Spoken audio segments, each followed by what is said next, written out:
Dr. Bernard Aufiku made the announcement at a media conference.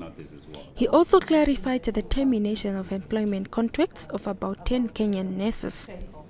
Some of the nurses who received notices of termination of their contract and the process was not duly conducted, we pulled back that. And fortunately, there are not so many of them. They're probably less than 10. So we basically pulled back and say, okay, you continue working as normal. And then when notice needs to be given, it will be done in terms of the stipulated processes and procedures in the Memorandum of Understanding. We think that is more human.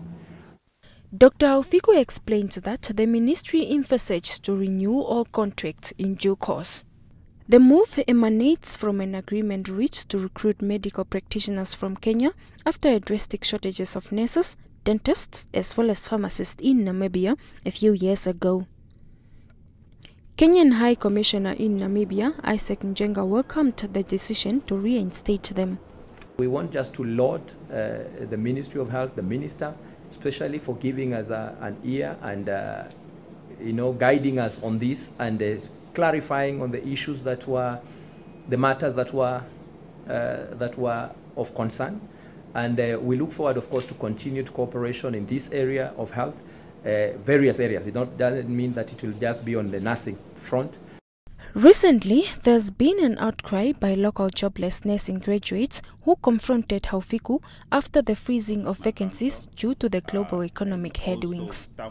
Dr. Aufiku says despite strong objections from fellow lawmakers on the new draft health bill, the issue of joblessness amongst graduates who pursue medical-related studies will be a thing of the past once passed and enacted. The Ministry of Health and Social Services will employ about 17 dentists as from July at a cost of roughly $3.7 million. A further 10 local dentists will also undergo competency tests. He added that the ministry needs more money to create jobs for local graduates.